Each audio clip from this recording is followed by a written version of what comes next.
November 16, 2023. Variety's Power of Women event. Meghan Sussex walks across the carpet in a Provenza Schuler gown. That proves simplicity is never simple when styled with intention. This look is about restraint, yet it makes an unforgettable impact. The off-the-shoulder neckline softens the tailored structure, giving us that balance between elegance and ease. Notice how the bodice is gathered with subtle folds. It sculpts the waist without being fussy, while the clean column silhouette elongates her frame. The slight slit at the hem gives movement and stops the dress from feeling static. The color choice is genius because beige can be tricky, but here it acts like a second skin, luminous against her complexion, and it lets the architecture of the dress do all the talking. She keeps the accessories minimal, a sleek black clutch and delicate jewelry, allowing the gown's cut to stay center stage. And that pulled back hair with fresh glowing makeup keeps the look modern and sharp. What makes this outfit so effective is the quiet confidence. It doesn't scream, it whispers. It's not chasing trends, it's defining them. Meghan showed that true power dressing doesn't always mean bold colors or heavy embellishments.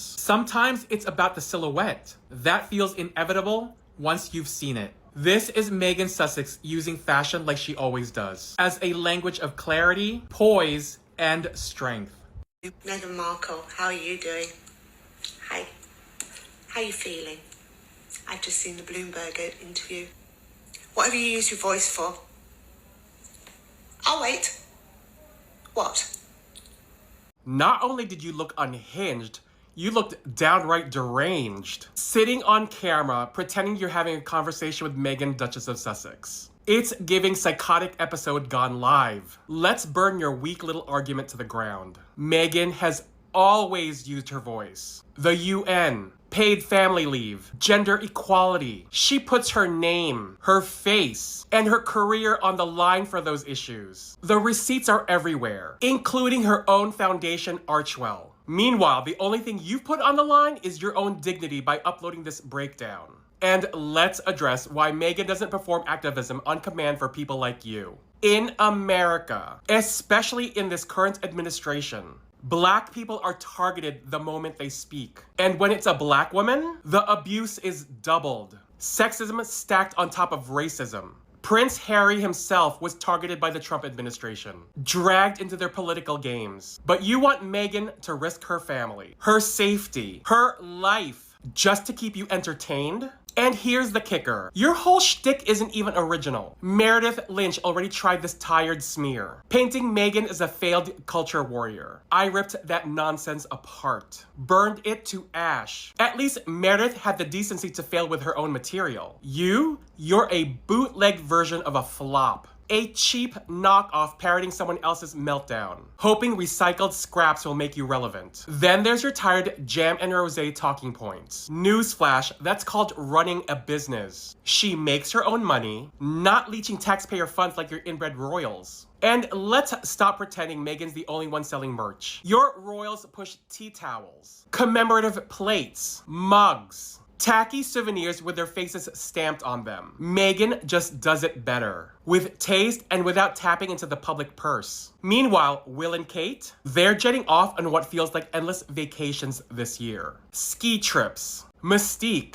Greece, at least 3 confirmed holidays mid-year. And yet Kate is stepping back from royal duties for the rest of 2025, under the guise of focusing on family and privacy. It's giving Sussex energy, but without the consistency, the principles, or the backbone. And as for your Hallmark card nonsense about any woman can be a princess, Meghan didn't give up. She got out. She chose survival over servitude, health over harassment, freedom over a gilded cage. That's true power. So let's make this plain. Meghan, Duchess of Sussex's voice is global. Yours is just static on a dying account. The only person useless here is you, screaming into the phone about a woman who doesn't even know your name. And to everyone watching, don't just scroll. Drown her comment section in facts, receipts, and truth until there's no air left for her lies. You know what I love about the Duchess of Sussex is that she's a true influencer, but she does not call herself that. She calls herself a female founder supporter. That is what she does. And I love her for that. She will actually wear a fashion piece by a female founder and blow it up because everybody's always clamoring, trying to figure out what she's wearing, where she got it from, how much it costs, and how they can get them one. She is strategic when it comes to that. And I love that about her. She might not have all the dollars in the world to be able to give to all these founders so they can go out and market. She can't invest in everybody, but what she can do is use her platform to put you on the map. And she has continued to do it time and time again. And I love that about her. And when I tell you all, she got the Meghan effect, she truly has it. And she puts her money where her mouth is. What I learned about myself is no matter what my name is or what people call me, I'm still the same person. So that didn't change who I am. And maybe that's probably the biggest distinguishing factor. When I got married, I changed my name. Yeah. Sussex for us works as our family name, and it's the name that we share with our children. And but yes, since we've been married, that's what I've been called. Do you like this? Yeah, I do. The Meghan effect. I don't know if you've heard about this one. I've heard about that one. This concept that you can transform a small business by wearing or using their products. How do you make decisions about what to wear or what to feature, knowing that you can have that level of impact? It's hugely flattering, and it's also, I take it seriously. Up until then, there was always speculation on what I might be wearing, and then you'd find different media outlets would put it up with their affiliate sales, and they might sell out on a shirt, but it wasn't the shirt of that female founder that I was choosing to support. And that was really interesting for me because a lot of my choices, especially when I wasn't using my voice as often, my fashion choices were decisive, and they were really designed to uplift a lot of smaller brands that people might not know about, especially female-founded brands and designers. And so from my standpoint, even having Shop My on Instagram has been an interesting exploration because I'm able to say, these are the actual brands, and people can find what they're looking for if they wanted to emulate the style. I'm open to the possibilities of what can happen, certainly in the expansion of As Ever. I would not put beauty or fashion out of the mix. I think those are things that people associate with me, and it's categories that I really love. I just wanted to start with something that felt a little bit closer to home. Do you and Harry do deals together? Any deals? Yes, absolutely. What's the sort of working together strategy? What do we both believe in? What do we think is really going to move the needle? My husband served 10 years in the military. He's obviously very minded about how we show up and do good, how we can be of service, and he looks at it through different lenses as well. So kind of concentric circles. Man, aren't you a little bit scared from my AI? We have to just a little. When you work really hard, you value what you've earned. So I think that translates into how I invest, it translates into how I spend, what I teach my children, and I think it's incredibly important for young women, especially, to have a sense of why it matters for her to earn her own money and to be able to be financially independent. That's not about anything other than being self-reliant, and the more that you're able to take care of yourself, especially as a woman, then you're making practical choices in your life that are not hindered by a need being met by someone external. Taking care of yourself is so key, and it's the most empowering thing in the world. Being a parent matters so much to my husband. Being a parent matters so much to me. And so there's no version of that where, in spite of all of the privilege that our children have access to and the life that they have and the opportunities that they'll be given and that they'll work for, I think from our standpoint, it all comes back to values. What do we want to raise? Yeah. Great human beings, kind people, present and aware citizens, people who want to help the world and make things better. And where does that start? That starts in your kitchen, in your home, being a part of. That starts with taking your plate to the sink and contributing and not expecting that things will just be taken care of for you or handed to you. But at the same time, I think my children know that I will tell them the truth. And also, I would caveat that by saying the truth based on what they can carry in that moment. But also, our children get to see the example of who we are as human beings every single day. Yeah. So I know that will be informed by whatever they end up reading. But equally, they have the same great community that we do. hate on Meghan Markle needs to be studied as an actual human experiment, because I finally caught up with Love from Meghan on Netflix. I did this purely out of a human study basis so I could see what everyone was talking about, and in general, you're haters. There are plenty of villains in this world that you can project all of that hate and energy towards, but Meghan, I don't think she's up there. I don't think she's up there. I'm going to have to disagree with half of the population here, because what are you talking about? It just reminds me of the Barbie movie with that really beautiful scene that touched so many women. And I feel like this is really relevant here. When she married Harry and was trying to be royal, everyone referred to her past as this trashy American actress who would basically not have enough class to be royal. Now she's doing something really fitting. She's back on the TV with her own show and back to acting. But now she's giving it Nora Smith in the kitchen. You want to say she's unrelatable? She's the most unrelatable person ever. Well, yes. Most actors are unrelatable to the general public. Not everything that sells has to be relatable to you. I actually like people that are not relatable to me to give me a bigger perspective. Never being enough as a woman is a universal experience. It doesn't matter how much wealth you have in the bank. It is a relatable experience. And trust me, if I had the money and the resources, I would have my own fucking beehive too. And I would be packing my kids' lunchboxes with fucking flower petals. It's not pretentious to eat whole foods. It's not pretentious to be more sustainable. That's not what it is.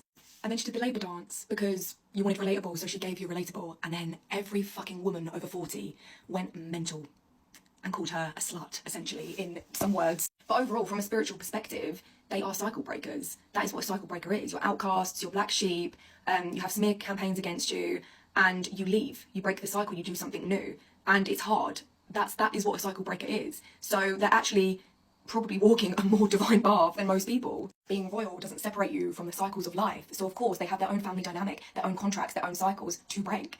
And they probably needed their shit shaken, actually. Probably a long time coming. And Harry was the chosen one.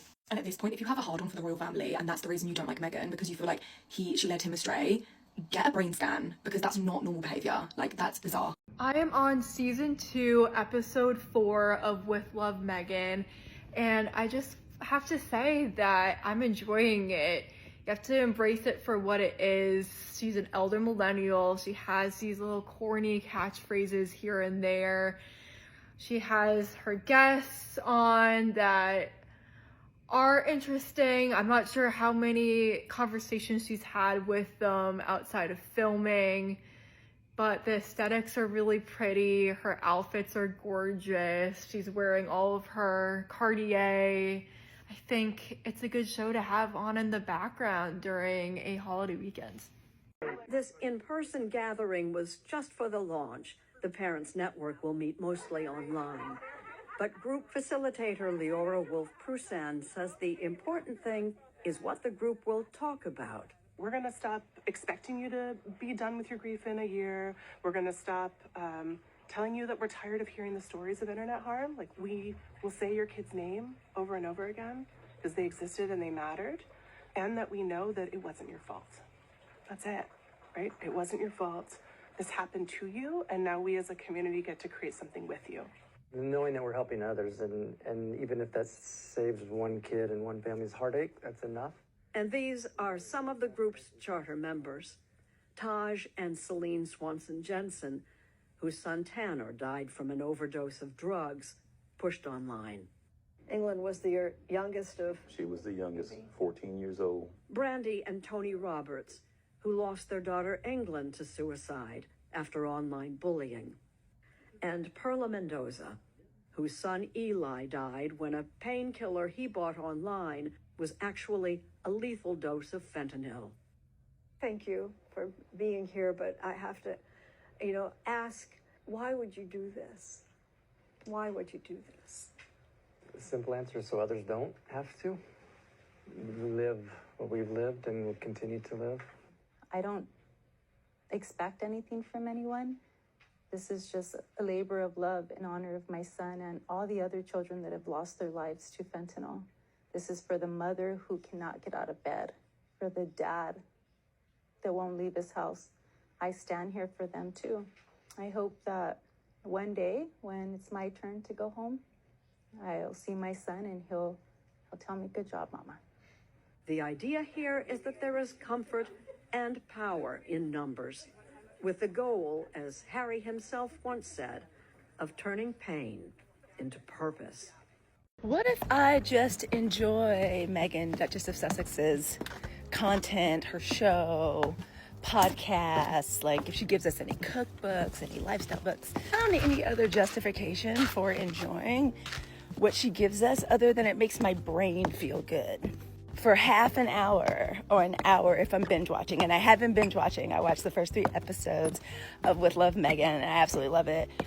But the long and short of it is it makes my brain feel good. It makes my brain calm down. It is the perfect thing after working on the podcast, making content, doing mom stuff, doing retired hot girl stuff, being a partner, being a citizen of my community.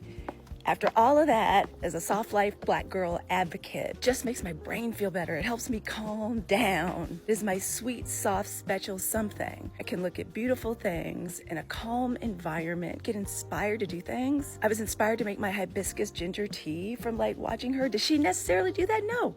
But it inspired me. She was making those little necklaces with flowers. It made me think, girl, have you ordered your hibiscus flowers? So I ordered my hibiscus flowers. They get here.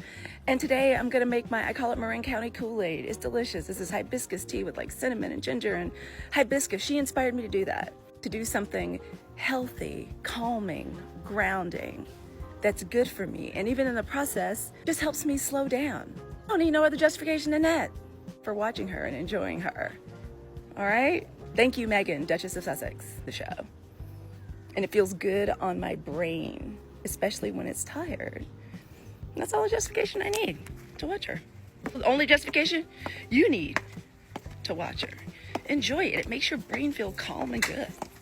Looking good for Prince William, guys. The press is turning on him with so many articles being listed in the past week alone, discussing how the new home that he's going to move into is basically a place where somebody took their own life, where there have been royal breakups, and how they are refusing to have staff work at their place, and that their new house has history in related to slavery. All of this being printed by the Daily Mail, who are Prince William's besties. So why is all of this information, guys, coming out now? And William clearly has upset certain people, and I wouldn't be surprised if Camilla the Rat was behind all of this and she was pulling any desperate last tugs before they give up the monarchy to William, because King Charles basically does not have that long anyways. But you know, we're talking about the dark past of William and Kate's home, slavery links, and who blew his brains out in a royal breakup, which again, this is alluding to Kate and William and their breakup that's soon to happen, in my opinion. The press like to put out titles and of course drop them and then want to give us hints and clues for what we need to look through. Meghan's flower arrangement soundtrack, as she makes her flowers and drinks her wine, as she says she does, let me know that if we ever do karaoke with Meghan, our sister karaoke song is Living on a Prayer by John Bon Jovi, and her music taste tells me she could join us in that song. I believe Meghan would, it's either that or like, don't say that, don't say that, like Michael McDonald, you know? Like, I feel like she would probably do that justice. So. Megan, we're gonna. No, you're not mine anymore. Look, Koreatown is around the corner from the studio. I guess we got to get in a booth. We got to get ready. We make good lemonade. We're nice people, and we like karaoke.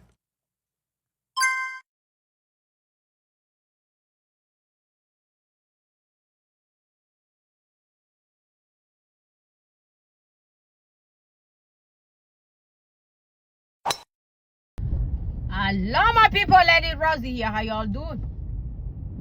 To all my new subscribers, you're welcome. And my returning subscribers, y'all know I love you. Guys.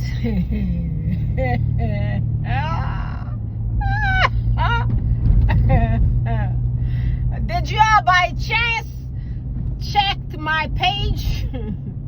Did y'all by chance went on my page here, the Lady Rose Success YouTube page?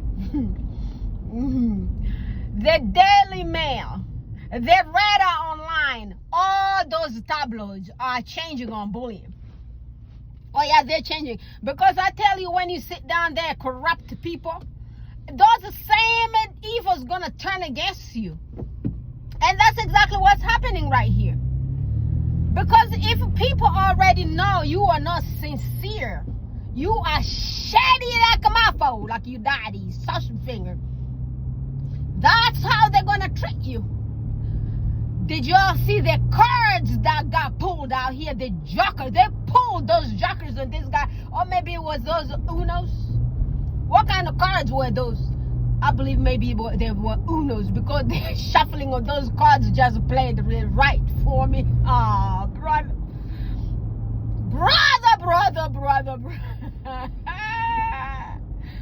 Man.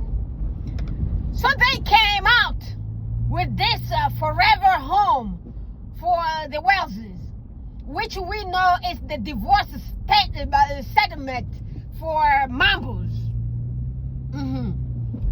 That's her new home where she gonna be hanging out when these guys get paid for, you know, my mouth sometimes, you know, this thing here, y'all, they put me on here, y'all mandated me to come on YouTube and say a bunch of stuff, and then next thing you know, I get in trouble, and then my videos get deleted, and then I need to take time and start editing everything that I say. So you know what? Right now here, I'm just trying to be nice. Yes, I'ma try my best to be nice, because man,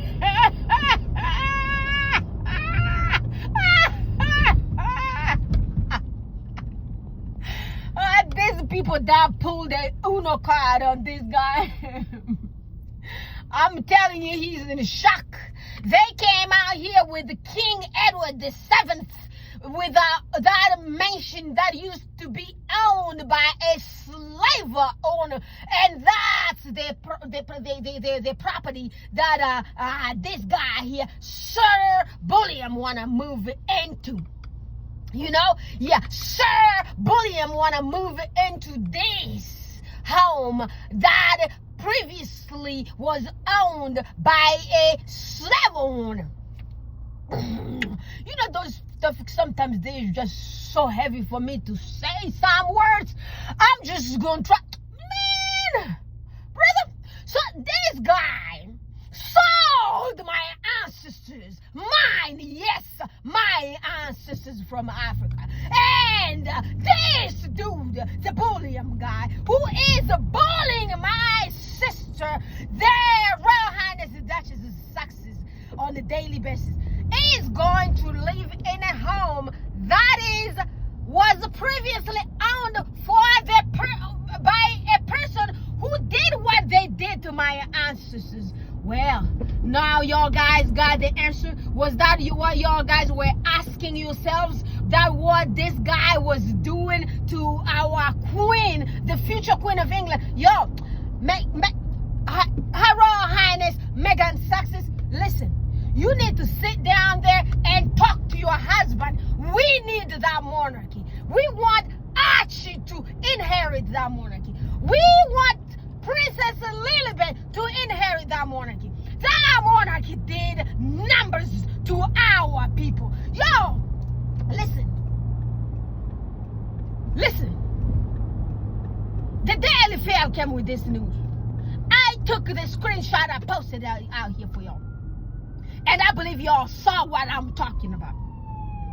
So their home that this guy want to live in forever is their home that did wrong to our people. Just like that. I'm sure he knows the history. And he is a horrible uncle that could be out there for Princess Archie. Because guess what? That is Prince Archie. That is Prince Archie's uncle. And as people say he's gonna be future king, I'm telling you, Prince Harry is gonna be, his Royal Highness Prince Harry Windsor is gonna become a king, the next king of that place. Bulliam ain't gonna make it with everything that he be doing down there with Jason Knopf, with those bottles. I tell you, God is sleeping. He is sleeping. God is right there watching everything. Every single one of his nonsense is being watched by God out here. And right now you want to tell Prince Archie, guess what? Your ancestors went through all those stuff. And this guy, he actually did what he did to them. And I am going to inherit that house by force. And right now that house is going to be mine. And apparently there is a lot of unalivement that happened in that same house. Does this guy just like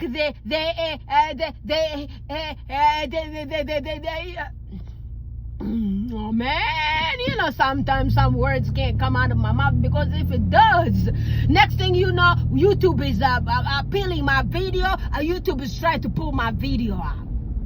You know? Man! When you think you've seen it all, and you've heard everything that could have turned out worse with this family, and then the other Uno card comes up. Uno card pops out.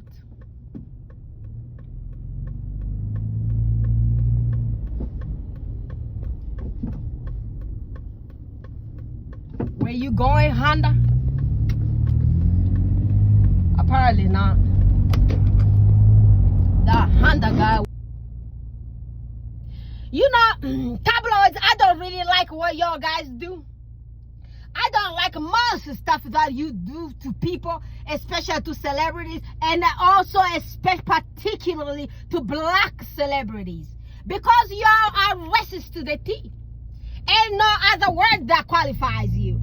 But you coming out and telling us all on those Bulliam is very well appreciated. Yeah, because you got corrupt. You got corrupt into hate. So it's a time right now to redeem yourselves and come out here and tell us the truth. How much did y'all guys get from this guy? Except from the titles that your boss is getting from them. What else are you guys getting from them? Come tell us. You are doing a good job already. I actually appreciate y'all. Yeah, you know what I do tell you always? The French people say, seuls les imbéciles ne changent pas. Seuls les imbéciles ne changent pas. So, you are not imbeciles. It's time to change.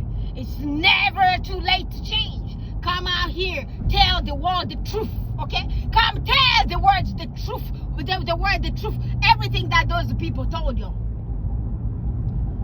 Every lies they came and told y'all guys about Her Royal Highness Duchess such, because I'm telling you, before you know, she's gonna be the queen of that place. And y'all ain't gonna have it easy. Just ask Bulliam what Kyle Miller's doing to him.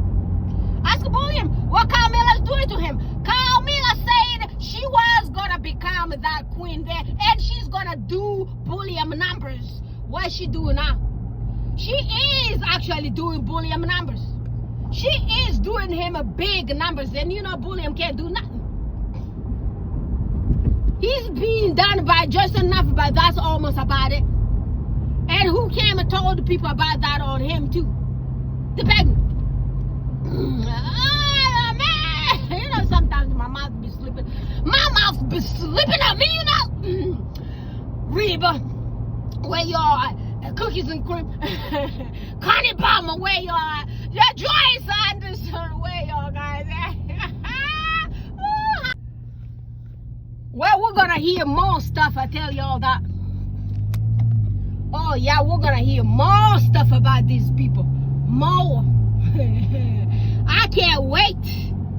Ooh. I can't wait. Oh my goodness.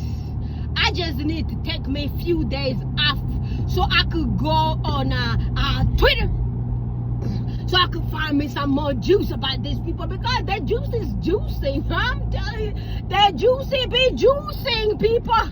I'll talk to y'all guys again later. Please go subscribe to all the successful friendly channels. Go to my brother, the Notorious JTB _240. The Night of Success also belongs to the Notorious JTB, and also go to the same page that is called the Notorious JTB, the main page, and show my brother some love. God bless you, my king. You are wonderful. You are a lovely man. I hear saving lives.